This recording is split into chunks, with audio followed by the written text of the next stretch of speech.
Welcome to a community built of tomorrow's business leaders. Hey guys, I'm William Freitas, and this is the Socius Podcast. Socius, welcome back to another episode. Today we've got Adrian Araouzou. Adrian, welcome to the show. Thank you for having me. Now, many people would know you as Adrian from MAFS, rightly or wrongly, but naturally, we want to know who Adrian is as a person, who you were prior to the show, who you are now after the show. As you know, this is not a MAFS podcast. This is very much a business-centric podcast, so we'll get a feel for what your business journey is. But, mate, give us an introduction. Who is Adrian Araouzou? Honestly, I'd love to give you this crazy introduction, a bit like I'm this guy that lives a certain way, but I'm just a normal person, man. I live a pretty simple life. You know, I have my business, I hang with my friends and family, and I enjoy traveling a little bit. And that's as exciting as my life gets, but it works for me. Yeah, nice. And so tell us a little bit about Adrian prior to MAFS. We'll touch on MAFS, but tell us about you prior. Prior to MAFS, man, I was just focusing on myself, for about 8 months there. I, honed in. I wasn't drinking alcohol. I was focusing on my business. I was working with a friend to build another business. We're growing our social media. And, I was prioritizing my mind and my health. And that was literally it. Okay. And so now you've got, obviously, your business in PAKD Sports, yeah? Yeah. And tell us a little bit about that. So I launched it about 2 years ago. It was something that I was passionate about. I'm a creative person. And when I was working in construction, I often forgot stuff in my bag to go to the gym because I went from work to workout. And I went to look at some stuff online to see if I can find the proper bags or right bags that fit what I was missing. And I didn't find anything, so I thought I'd design my own. And that's how I came up essentially with the concept. And, I also noticed when I was going to work, even though I worked in construction, people that work in real estate and in the city, have these nice outfits on, but these ugly bags for the gym. And I was like, okay, well, there's got to be something for that happy medium. And with that in mind, that's how I created PAKD. And so the thing that I'm interested in touching on, and we'll touch on MAFS as I said, but as an entrepreneur, as any business owner would know, it's pretty full on, right? Running a business is a lot. It takes a lot of your day, naturally. And then obviously you took on a commitment in MAFS, which is recording for 3 months? Yeah, about 3 to 4 months, yeah. And so that's, provided that you get to the finish, which you did, which is great. But what does that mean to Adrian? What did that mean to the business? Like, why did you go on the show? Was it to find love or was it to get exposure? Tell us about that. 100% it was to find love. I was oblivious to what the show was really about because I never watched it. I know I've seen a couple episodes here and there, but I never invested my time in watching the whole season and doing the stats on the relationship success rates. So when I was going on the show, I hadn't dated for about 8 months. Seen no one. And I thought, I've been single for 4 years as well. And then the opportunity randomly came about. I'm a spiritual person. And funny enough, people ask me why I went on. And the truth is that, nothing changed in my life from the beginning of the year until I found out other than one thing, and that was my prayer. And I was like, God, I'm a bit confused right now. Just lead the way and I'll follow. And then that randomly came up out of nowhere. It was nothing I ever wanted to do, was go on reality TV or even thought about. I never watched reality TV or TV in general. And then that came about. So I was like, maybe that was a sign, And then I took it and I thought, because I wasn't dating for so long, I thought maybe this is a sign to meet my right person. And obviously going on as well, people say, oh, you're on it for the fame and to build your business, but that's a byproduct of going on the show. Right. You're going to get that. And if you're going to put yourself out to the world, you should reap some reward. Yeah. If you're fortunate enough to have a business, then, that's something I had, a year prior to the show. So people are like, oh, you did it for your business. Of course I had in the back of my mind, it was going to benefit my business. I'll just put myself out in front of 1 million people. Yeah. So, I knew all that too, but, the most important thing in life is love, and that's what I was looking for.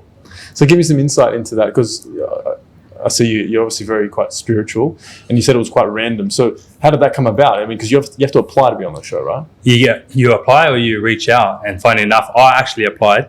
I was sitting on the couch. I'll never forget this day.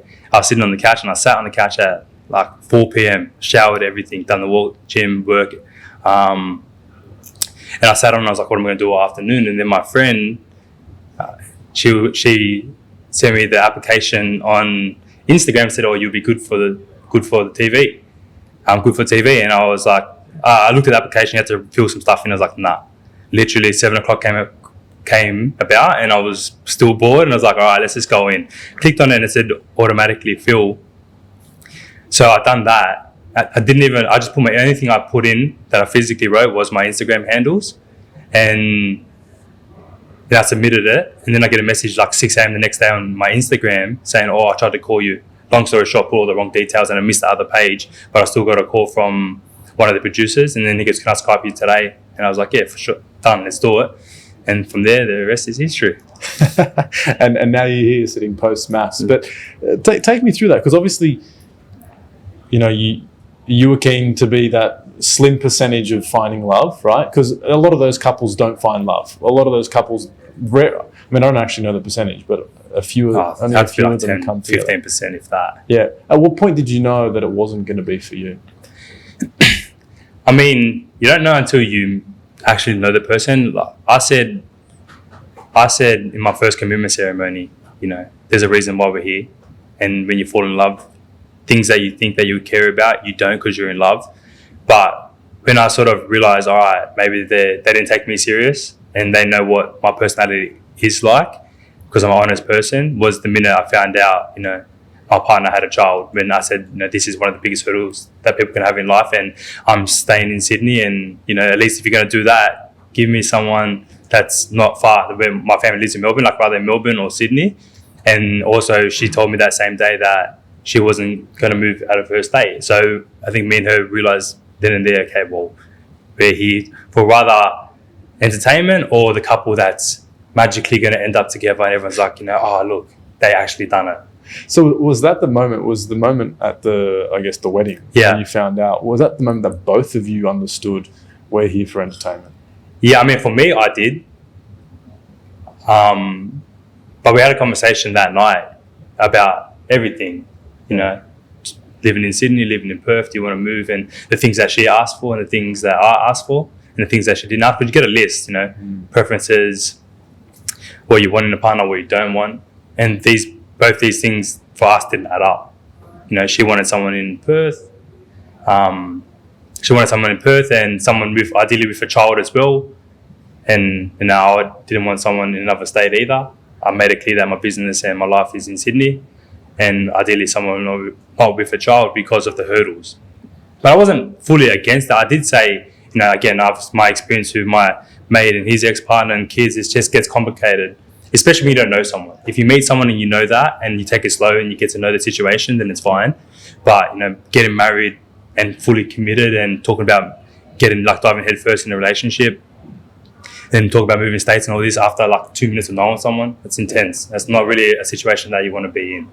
Was there ever a moment during the show that you thought, okay, maybe I could make this work, or was it just, no, we're here purely for entertainment? I definitely, you know, tried. You know, I was optimistic about it, but had I fell in love, it wouldn't have been an issue. Had we developed strong feelings, I'm sure we would have overcame the hurdles, but I just found it hard with my partner to develop those strong feelings. Yeah. And so let's talk about, you mentioned not necessarily being the likable character at times. Why do you think that came out to be? Like, is it the editing? Is it the personal views that you shared potentially? Or what do you think it is? It's definitely, you know, a bit of everything. A lot of things are taken out of context. With myself, I'm an honest person. So, like, I'm not going to lie just to be liked or to be viewed in a certain way. I am stern on how I view life, and I think everyone should be. And so if I didn't agree with something, I'd say it. A lot of people just, and again, I didn't really watch reality TV, but going back, knowing what I know now, I definitely wouldn't have changed that anyway. You know, and I think when you have a strong opinion, you can become disliked by a bunch of people. You know, they want, as long as if you don't conform to the norm, then people, you know, will come at you in a certain way, and I think they did. A lot of people also viewed my perspective the same, but a lot of people didn't. And I think because I said certain things that I became, I wouldn't say not likable, but controversial character and the villain, as they call it. But a lot of things, you know, in general too, was taken out of context. They only showed one side of the story. Like, how do you go 12 weeks and you're the perfect partner? It's living with someone 24/7, and that's the edit my partner got. But 12 weeks with someone day in, day out, and they did nothing wrong. That wasn't the case. There was obviously some things. There was plenty of things left out of context. So it's like halfway through, then everyone's like, "Oh, Adrian's should be the fourth expert." These are all the comments I'm reading, but I'm like, "Oh, he's actually likable, and he's this and he's that." I'm like, that's how it was the whole time. They just chose not to show that part the first half. But it is what it is. Was there a point in the show that you decided, yeah, I'm the controversial character and I'm going to live into this? Yeah, definitely. Not while I was on the show. Like, I stayed true to myself, and I have no regrets. I don't care what anyone else has to say about me or thinks about me. I definitely, about week 5, when we both wrote "stay" when everyone was confused, I knew at that point I might be getting that edit. So I knew I had to be very careful of what I was saying or how to control a certain situation to the point where they can't spin it. And then we went to Byron Bay, and that's when my narrative changed. But I knew at that point I can't leave here now because I'm not going to leave on a good term. People are not going to potentially not see my true colours. So that was my main decision for staying. But at that point, me and Athena both had a chat. And at that time, we're like, okay, well, this is where we're both at. And we both know where this is going. But let's just enjoy the time there with everyone and each other. Yeah. And look, just to play devil's advocate, being true to self, was there ever a moment where you were like, fuck, I'm wasting my time here? Or is this like, no, I'm getting some benefit out of this? Nah, never, man. Like, at the end of the day, people only see what they see on TV. Me and Athena outside, yes, we had our hard times, but we also had a great time as well. We had a great time with each other, and we, not all the time, but that's standard relationship. But we also had a great time with everyone else on the show, from production to cast members. And at the end of the day, man, you're there for 12 weeks. I got 3 holidays. I went to Fiji, went to Byron, went to Perth. We're getting paid. I was fortunate enough that I was 10 minutes up the road from my house, so it didn't bother me. I was still home. I'm getting paid, and Athena agreed to stay with me as well. So why would I not stay? It made no sense not to stay. You didn't get a chance to go back home though, did you? Because you were so close. I was home every weekend, man. Oh, really? Yeah. I was filming content at the time, so I'd go home every weekend. If I needed to go during the week after filming, I'd just go home. Like, I didn't stay there often, but I could go home whenever I wanted. Oh, I thought you had to be with the...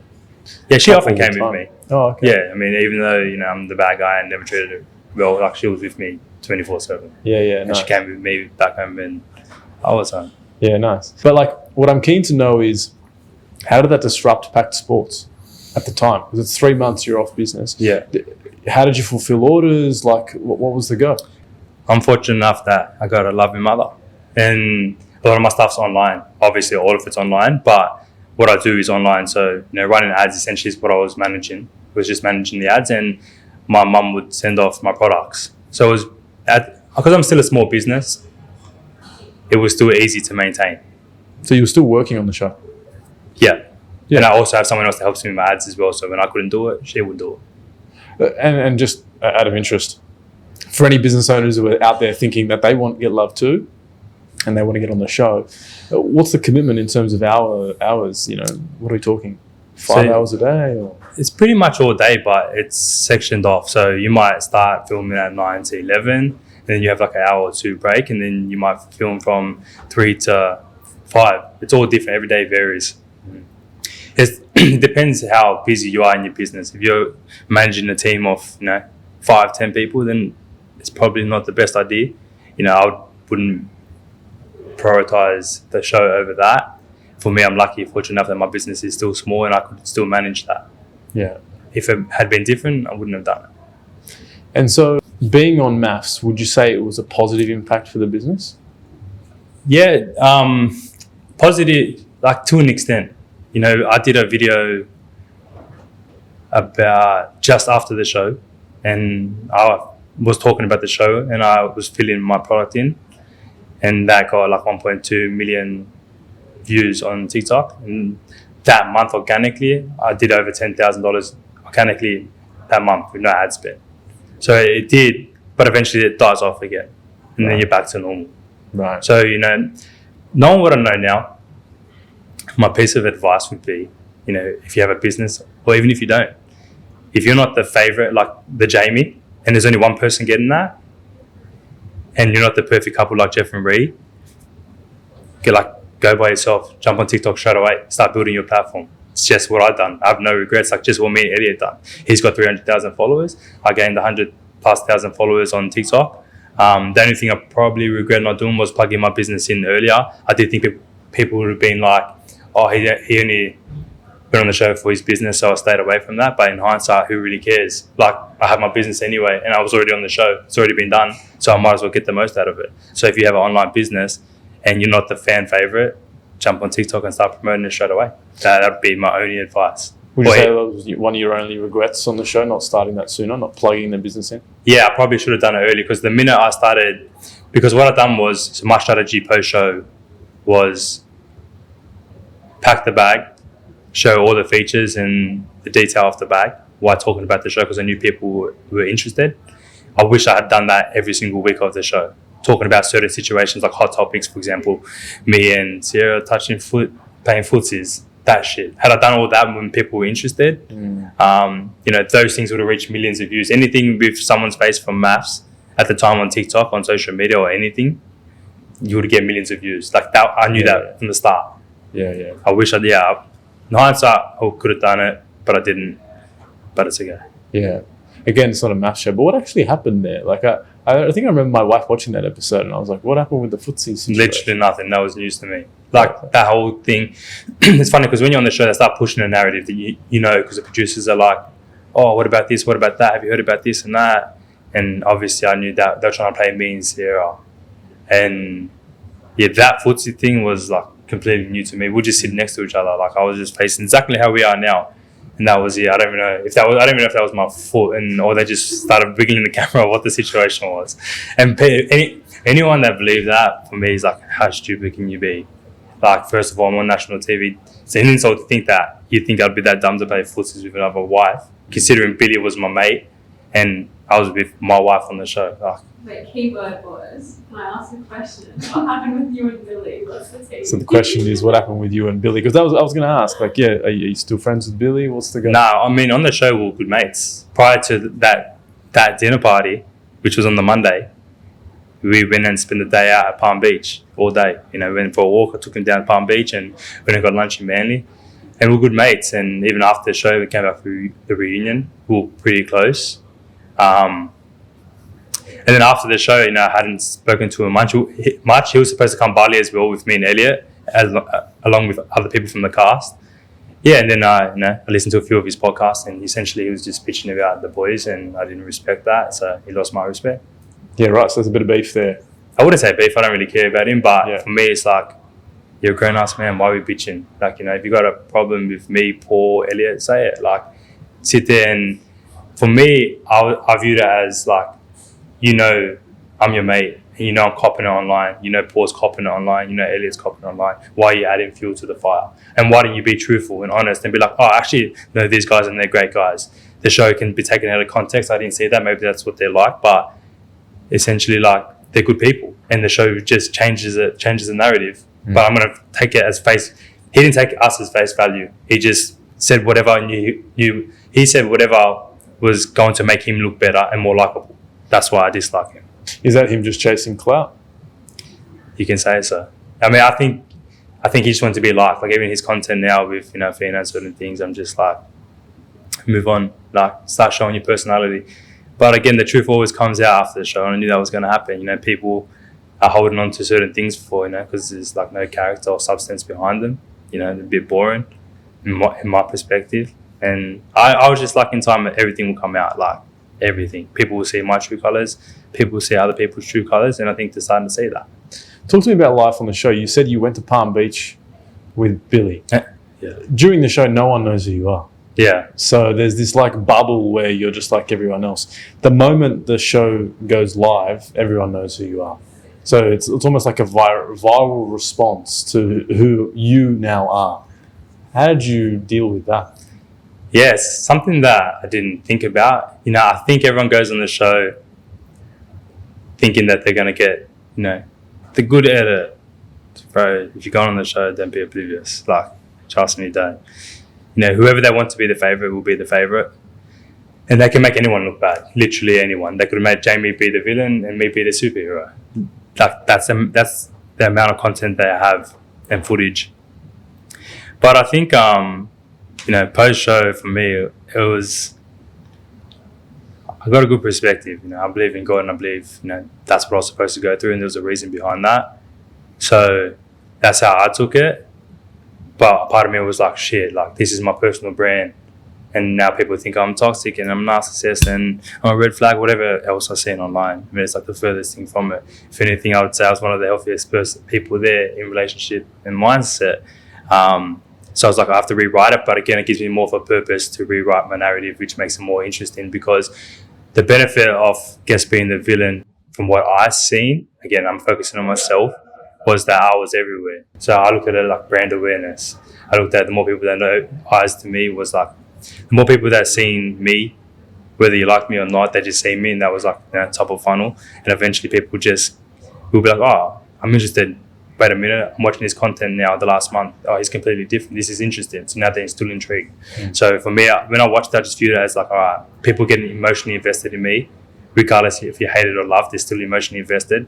So eventually people that hate me will be intrigued and hopefully buy into me. And people that love me for being honest and truthful, seeing that for what I was, and they're still with me. And then it's like, okay, well, what's this guy doing a year later? We used to see him everywhere. And then they come back to me. So that's just how I viewed it in my perspective, which was a benefit, because I could have been on the show and not seen half as much. And following was nothing. What's that? Who got the most following to me was nothing. At first I thought like that, but then when I realized, wait a minute, it's about your community. And like anything in business, you can have 1 million followers and have no one buy into you because you don't really give anything, no value. It's just that you make good content. Like, you need to provide some sort of value. So if I have 50,000 followers rather than 200,000 followers, but 50,000 people bought into me for who I am in my true colors, and now I'm giving something in return, providing the value that, my life experience and how I went through and dealt through certain things, now eventually I can sell these people something or even help them in a certain way.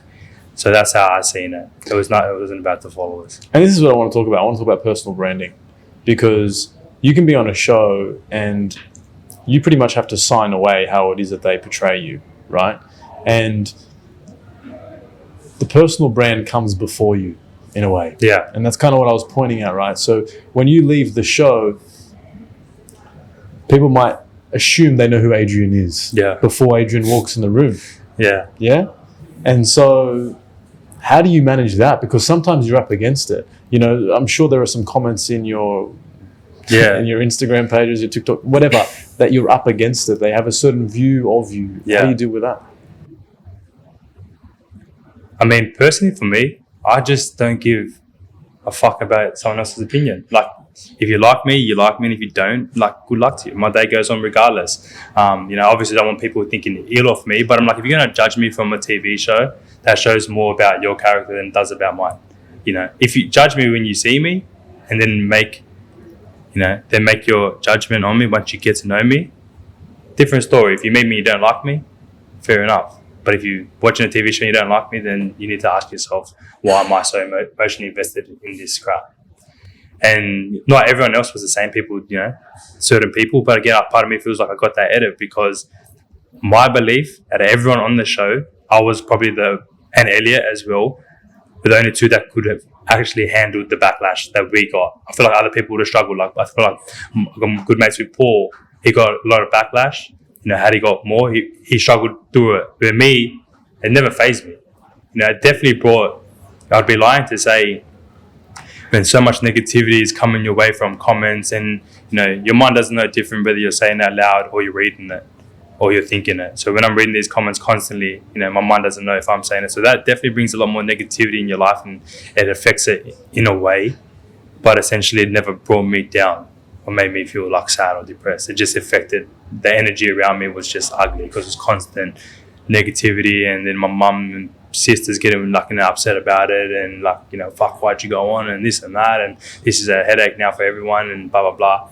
That affected it, that energy affected me in a way. But as for mindset, never changed. And that's what I want to point at. I want to point at mindset, really, because that's the challenge, right? When everything around you is kind of crumbling because of a persona that comes before you, what do you do to keep that mindset strong?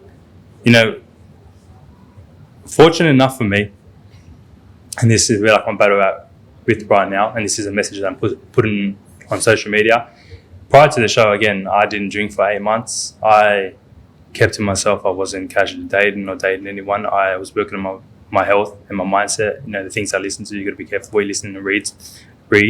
And that helped me build a mindset that I have today. And that is what I continue to do today. But prior to the show, when the show was airing, so it's funny, this is the way I view it, right? When you're getting more spiritually aligned and aligned with who you really are and your calling, you know, God screams, but the devil screams louder. And now knowing what I know now, I'm like, you know, when you believe in God and you're a spiritual person, you're like, okay, everything happens for a reason, but you got to understand, okay, whether it's God, there's the devil. And now my belief is like, that was me going on the show was to direct me off my path where I was going. Right now, my life would probably be a lot better had I not been on the show. You know, I was starting a business with my friend, and we had a social media cult following and community, and, you know, I was fit, I was healthy, mentally, physically. I probably wouldn't have touched another drop of alcohol until right now had I not been on the show. Went on the show, and then that changed everything. Got distracted, fell back into partying with everyone, getting caught up in the 2 minutes of bullshit, blah, blah, blah. You know, going out every weekend, you know, parties, all these events, all this bull crap that comes with, all this bullshit that comes with the show. And essentially that just distracted me. And now 6 months later, I'm like, more confused than ever. Like, where am I? What am I doing? And now knowing what I know now, that was the reason, because I don't think that show was from God. It was from something else to distract me, because I was getting closer and closer to the person who I was supposed to be prior. And now I'm like realigning with that. You know, I've decided I'm quitting alcohol again, getting back to where I was before the show. So do you regret being on the show? You can't regret anything in life. You know, everything happens for a reason. Like, I'm still questioning what was my reason. But again, you know, now I'm pushing out and I always said that if I get a following, regardless of how I get it, that I will do something purposeful with it. And, you know, I have a fair few followers across all platforms. And, you know, now we've got a bunch of people that I can inspire or, you know, help along with my journey. Like, even, you know, when I was copying hate online and bullied, like, so now when I talk about being bullied and working through that mentally, I can talk about that with my experience, and the benefit of that is people seeing that I went through it. So I'm not just telling, you know, when I was 10 years old, I was going through it. I'm like, I was like the most hated guy in Australia at one point. I can debate that online anyway. So I'm like, if I can get through it, then, you know, I might help some 10-year-old at school that's getting bullied by one person. So that was my experience, and that's just how I view it. Yeah, that makes sense. I think Nikki had a question. I have a question, kind of on the mindset. So obviously you started a business before the show, and then you got on the show and you had people doing it. Did your mindset change about your business? Did you ever doubt that you were going to continue? Like, how did you pick back up? Yeah, that's a great question. So that's a good question, and it's something I've thought about a lot. And that's a question. So funny enough, when I started my business, I was 25, and the reason why I started, I don't really know if I had a reason. I was just a creative person, and I thought, okay, I want to have my own business and make a lot of money. Fast forward, you know, 3-4 years later, or 5 years later, time it took me to launch and know what I know now, I was a different person from who I was at 25 to 32 tomorrow. And I don't really have anything other than in mind creating a product, starting a business and making money. And now, as I sort of know more who I am and what I want to do and who I want to be, I ask myself, does my business align with what I want? And for that reason, and I'm still, right now, it is confusing. I can put that in the grey area because I'm not sure where I want to take that. Where I'm working on another business, which is purely because it's a passion project. And for example, like, you know, I've been working on some colouring books. I colour in. It's a bit random, but it works for me. Like, when I sit down and I colour in, and before the show, I was doing that because I wasn't on social media either. So when I was sitting at home Saturday night, I was bored and I would colour in, and I'd find peace in that, and I'd find that I was the most creative and I could think straight when I was still. And I find there's so much benefits in colouring in and doing mindful things, is messages that I push on my social media, and stillness, that there's power in it. Like, you know, we never sit still. Our minds are constantly going from work to distractions to friends to social media. And when I colour in, all that goes away and I can think straight. And I found benefits in that, and I realised, obviously I'm a business, I have come from a business background as well. Then I started looking more into that and seeing that the market and the niche. Are we talking children's books or? No, I want to do it for adults. So my business that I'm working on right now is for adults, colouring for adults, people that with busy minds, ADHD, mental health and all that sort of stuff. And funny enough, again, everything happens for a reason. So how I came up with that, one thing I also would say from my business perspective is that before you go into a business, I guess creating a product, I would speak from my experience, is sort of suss out there's a market for it. Creating a bag, obviously there's bags there. There's bags. People need bags. But do people need these over-the-top bags that have everything, something for everything? Probably not. Do people care that much? I don't know. Like, these are things you need to suss out before. And then prior to going on the show, he's colouring in. I used to be on TikTok, and I had some viral TikTok videos, and everyone was like, oh, what are you colouring in? And people were like, oh, where'd you get that thing from? Where'd you get that thing from? And I started noticing that. And I wrote down my plan before the show anyway. Like, this is what I want to do in the future. And then when I went, even now my content, I do the same thing. And people always keep asking me. I reckon I had probably over 100 messages where I get that certain piece from. So I was just like, now I see that market, and funny enough, that I feel like that's more my calling, and there's more of a reason behind that rather than my business now. Because I don't know where I want to take that in 5 years. But I see this and see that this has more intention behind it. It's more purposeful, and that's something I can get around, and that's something I'm passionate about. Helping people with the mindset and mental health and that sort of stuff. So I'm in a weird stage right now with my life. I didn't think I'd be there before the show. Yeah. No, it's good to know, and because that's what I wanted to know. How do you manage your mental health? Because we just mentioned you can cop quite a lot of hate online, right?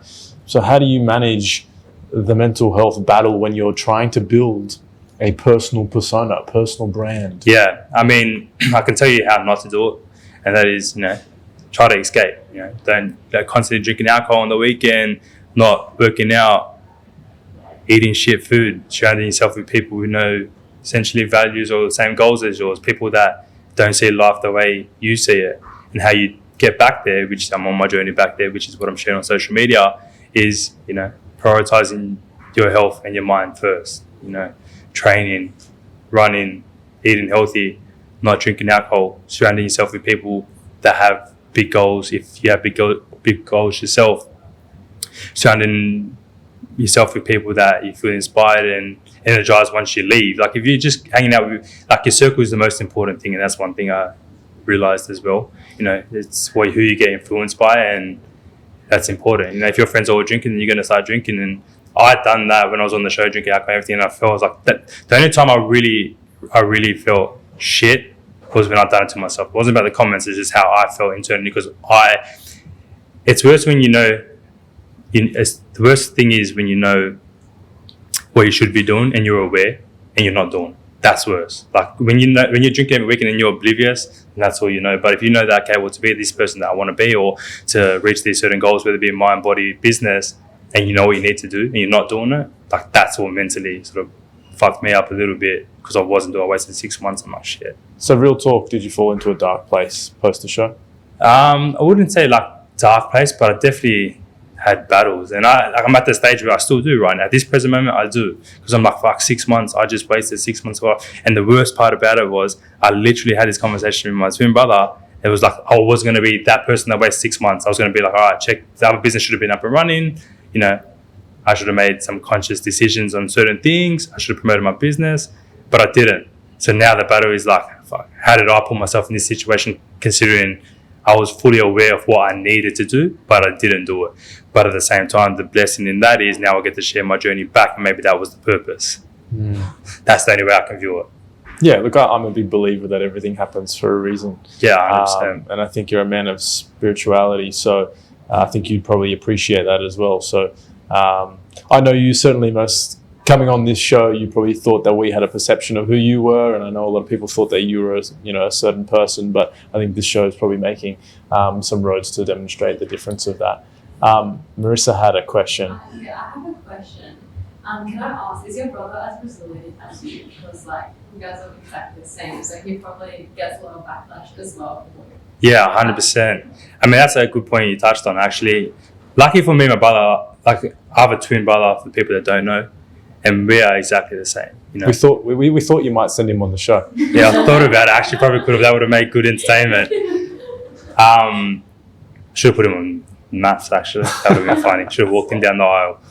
But we are exactly the same. You know, we are all about, you know, mindset, perspective, and spirituality, and like having my brother there in general in life, like it's, I don't know, I can't tell you what it's like to have a normal brother because he's my twin brother, obviously my brother, but like there's brother and twins, and like essentially we're the same people, and we're both exactly the same. Like if I'm feeling shit today and I'm like, oh bro, I'm feeling this way, and I'm the type of person, and I think my brother is exactly the same. It's tough love. Like I don't know if I believe in sort of like in like if someone's feeling shit and like I'm feeling shit, I don't need oh bro, you'll be alright.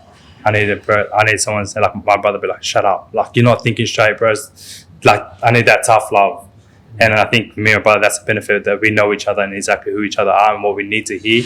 Like if I had someone, oh, you know, take a break today, you'll be fine. Stop thinking about it. You know, go sit at the beach. Like I don't need that. That if anything pisses me off even more. I need someone to be like, bro, wake up to yourself. You've been a little, if I can spit, which I have already, been like a little bitch. Like stop crying about it. Like move on. You know, get over it. Have your 2 minutes and get back to it. And that's what me and my brother have, which is the best thing, because whenever I feel crap, he would remind me. And even now, like he's like, bro, stop going out. Like you're going nowhere. Like look at how I look in your worst position. Blah blah blah. Like I have someone to constantly remind me that I'm not on the right path. I'm not doing the right thing in the way I need to hear it. And in proximity, is he in Sydney as well? He's in Melbourne. So obviously, you know, given that he looks a lot like you, does he cop a little bit of flack as well? Funny enough, man, you cop it online, but in person, I've never actually, the other day I lied. There's been 2 interactions I've ever had, but 99% of people that ever come up to me have been like fans, if you can call them that, or people that are excited to meet me. A lot of people view it as just reality TV and entertainment, so they're happy and excited to see people that they watched on TV. I had some chick a couple of weeks ago. She's like, oh, people don't like you. And then some other girls asked for a photo. I'm like, oh, hey, why do you want a photo of me? And she was like, because we like you. I'm like, but you just said no one likes me. You know what I mean? You get people like that just try to think that they know everything and they know who you are and what people are thinking. And I think that you get that online as well. But you never really, like, I get every now and again, I get a bunch of guys say shit online. Everyone does. Guarantee you 100% of men that want to talk shit about me will come up to my face and say it. That would not happen. Never. So anytime you meet people, are people that are genuinely excited to see you, and my brother gets that as well. Like, people know who my brother is after that one episode. Like, oh, you're his brother. Like, they remember him from the first episode. And then if they don't know, he'll be like, oh, I'm the twin. And they'll be like, oh, can I still get a photo? So yeah, he doesn't get any backlash. I mean, maybe online, but he's not big on social media. At the time, he was getting some online as well. But other than that, he only gets nothing but love. Because you mentioned a little bit about your family copping a little bit of flack as well. What's the sort of negativity that they get? Oh, it's not so much the slack, but it's more or less like the way they feel, you know. Your parents, like your mum and dad, care for you more than anyone. Like, I could only imagine how hard it would be when everyone's trying to troll and talk shit about your son. You know, I don't have kids, but I could only imagine what it would feel like now. We've got no control, and we can't really help it. Like, we can't help him, and we can't control it. And this is not nice. This is not nice that people are talking about my kid like this, considering they have no clue of who he really is, what he is really like. And I think that was hard to watch. And so that was what they struggled with. But it would be everyone else's parents as well on the show. Yeah. And talk to me about the business a little bit more, because obviously you said there's a little bit of uncertainty as to where PAKD Sports is going to go. You're thinking about coming up with a new initiative potentially around supporting mental health, which is your colouring in project, which is the passion project. When do you make the call?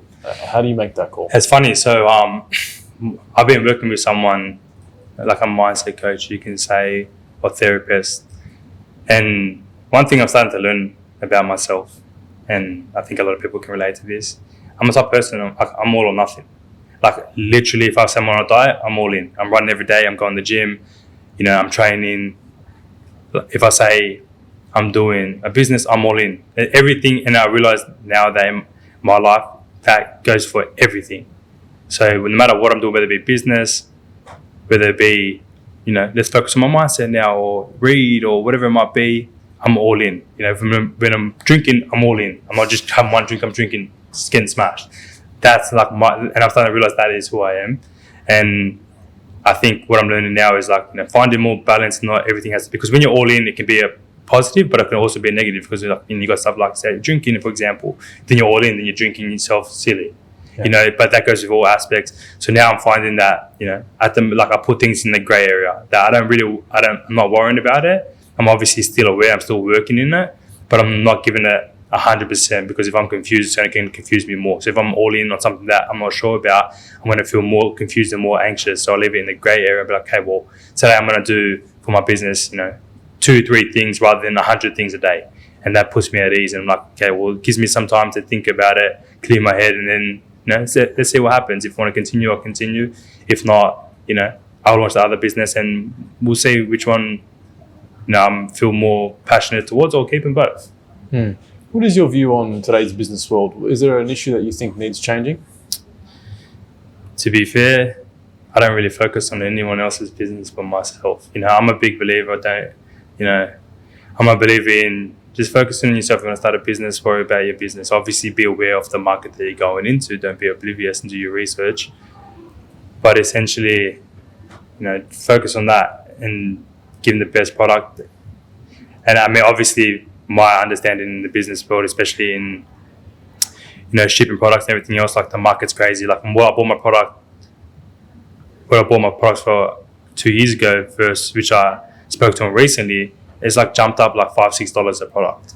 And that's also, for me, is what's confused as well. I'm like, shit, that means I've got to sell my products for more. So that whole logistics thing now between China and Australia has become a big headache too. Something else to factor in. So it's caused a little bit more confusion for sure. Yeah, because and it wouldn't be me, it would be a lot of people in that field. Yeah. What's your vision for the future of Adrian and the business? My vision is just to keep working on my personal brand. My personal brand right now is number one, and building a business that can help people, and building a business that's intentional. And I want to build my personal brand and keep helping people with the mindset and sharing my journey that people can relate to that might help them. So I'm living with more intention and a purposeful life going forward and getting back to aligning with myself. Yeah, and I think with some of the new initiatives that you're coming up with around the colouring book situation, that sounds like a really cool opportunity. What's your vision for MAFS as a show? What do you think about its viability? Because there's been obviously a fair bit of drama involved. Yeah. And you kind of rightfully sort of said you probably got picked, as well as Elliot, as people who had the strongest mindset, who could deal with some of that challenge. And having watched some of the show, the guy who punched the wall, Paul, mate, he obviously struggled on the show, didn't he? Yeah. Mentally, it looked like he was having a breakdown. Yeah. So I don't know what happened to him post, but what do you think about the viability of the show in general? Because it does teeter a fine edge, right? Knowing what I know now, I think it's just a bullshit show. They should cut it off there, because it does no good for society. What good does it do besides entertain? But it doesn't push the right message. It pushes a message that I view it now is it just shows the power of manipulation. They can manipulate anything and anyone, and people buy into it. I can't say cut the show, because people enjoy watching it. But the crowd it brings, and the hate it brings, and the negativity it brings, what good does the show do for society as a whole? And that's something that we're struggling with now. People's mental health, bullying and trolling, the division in people, and the constant, everyone's got an opinion, and no one, if you don't got someone else's opinion, then you're hated and you're going to get bullied and trolled. I don't know, it's just completely wrong message. If you're going to watch TV, watch something that's going to benefit you, or something that you don't think too deep about. If you're going to watch MAFS, don't get too emotionally invested. Just watch it as entertainment and be grateful that these people are entertaining you.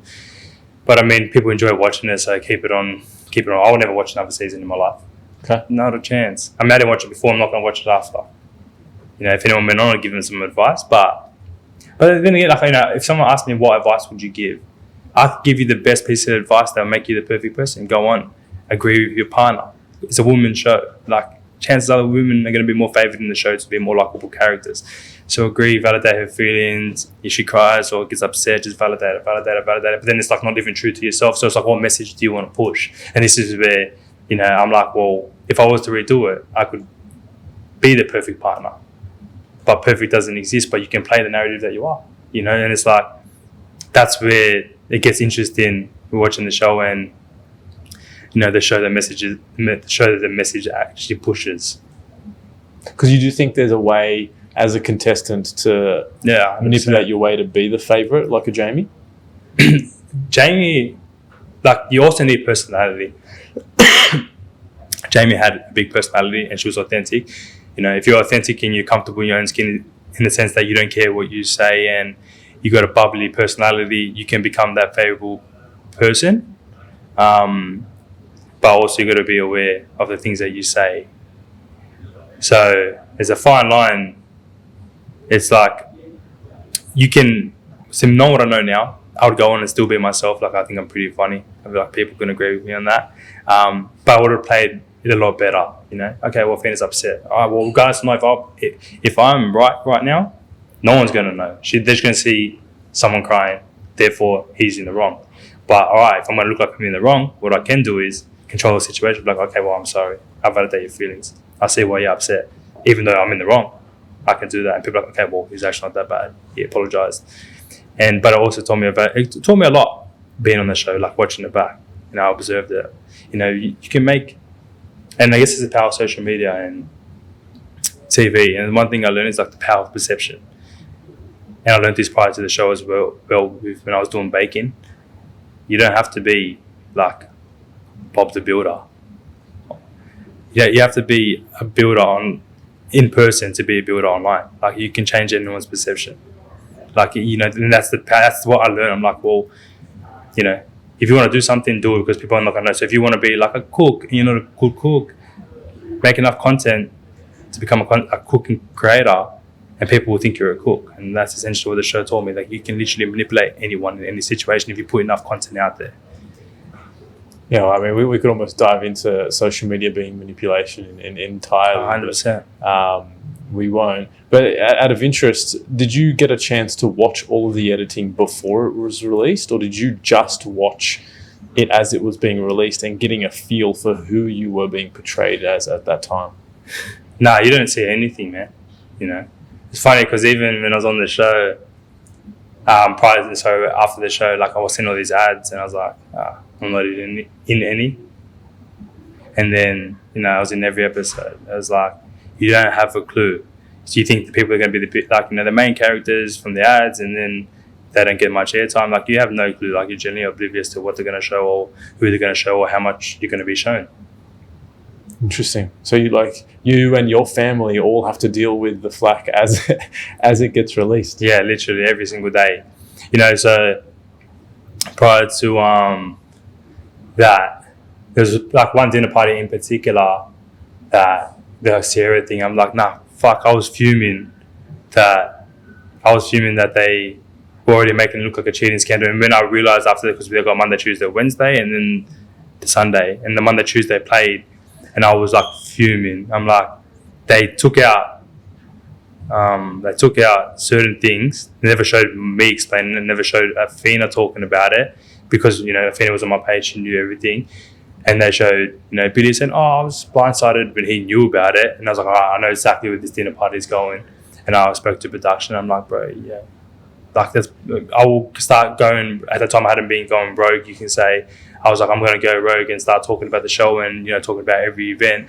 And like, oh, no, we promise you it's not that bad, blah, blah, blah. And then that shit came out. Like, even then, you can never believe production. They're full of crap. Like, right. That's it. Like, that's one thing, another piece of advice I would give to anyone going on any TV is, like, never believe the producers. They don't care. I think there was one episode too where they said that you were a little bit angry that you weren't on a promo or something like that. Yeah. I was a bit surprised to hear about that.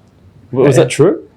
No, not at all. So, I mean, end of the day, people were like, oh, you got upset about the promo. Like, there was so much to that. I mean, first of all, I should have been in the promo regardless. Like, you got to know your worth, you know what I mean? But second to that, I had an off-chat camera with, off-chat, had a chat with production off-camera that week about certain situations that were unfolding. And anyway, lead up to that promo, the reason why I felt I missed out was because of that chat we had. And I was like, well, no, you know, if I'm good enough to be here, and there, but I'm not good enough to be there, then I'm not going to let you guys use me anymore. So I was like, see, like people are like, oh, he cared about a promo. There was still like 60% of the day left to shoot. That's why you didn't see me online doing other things, because I left. If I cared so much about it, I would have stayed for the rest of the crap. But I didn't. I was like, no, I'm not going to be used anymore by you guys because I'm good enough for this, but I'm not good enough for that. So see you later. And that was the reason why I left. And people were like, oh, you left the promo because you're upset, blah, blah, blah. I was upset for certain reasons, which I had every right to be, but also I'm not going to be used. And then when I went back to the apartment, I never left the apartment. I never left my wife. I got told to leave by production.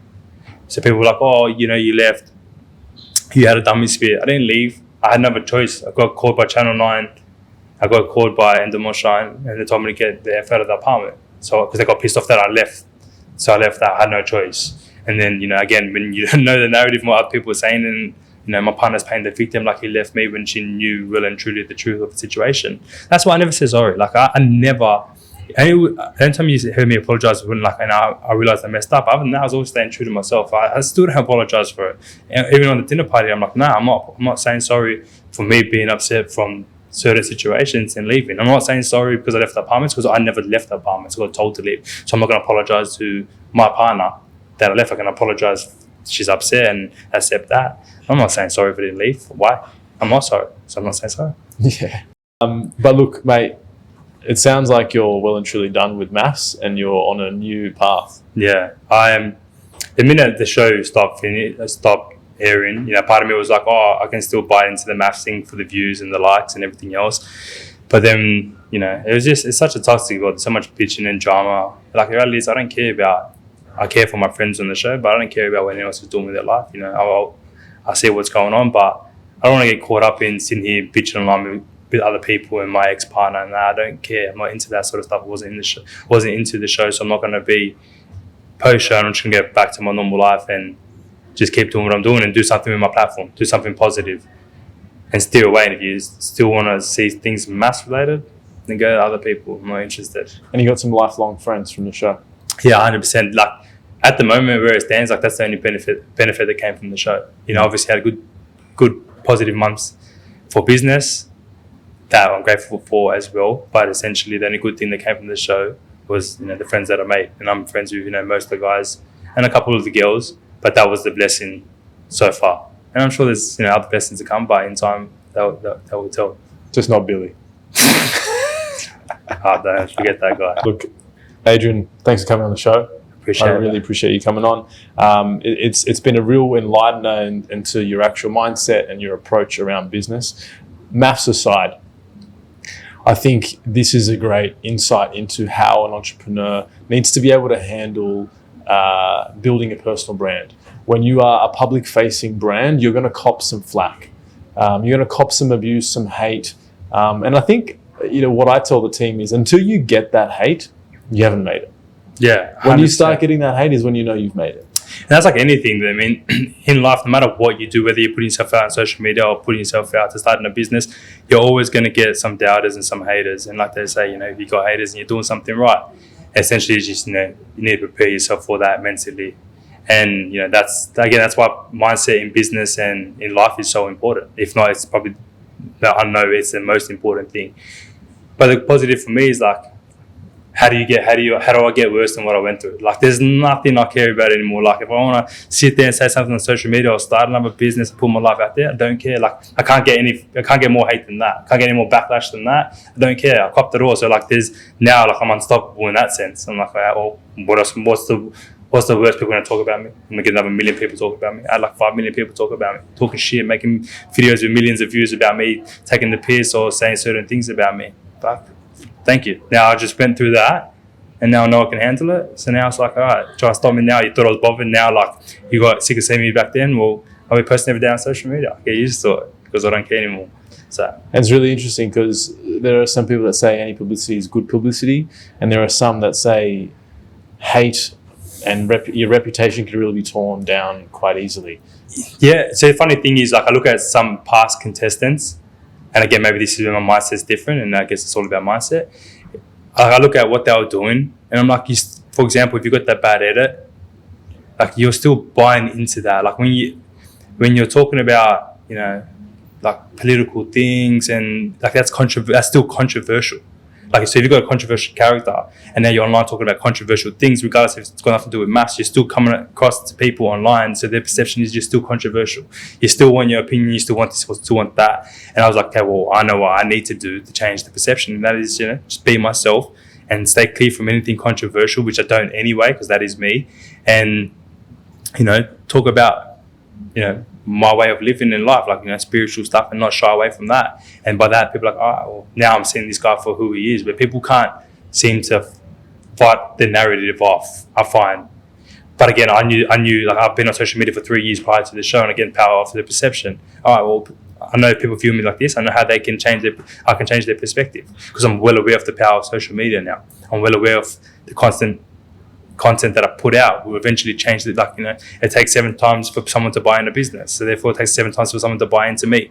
So these are all things I'm aware of, thanks for my business experience and social media experience. I'm like, all right, well, these people need to see me 7 times post show, if can say it still works the same in that aspect, to eventually change the narrative on who I am, or make them question shit. Like, I had people apologize saying, oh, I judged you way too soon, so therefore I know I'm doing the right thing now.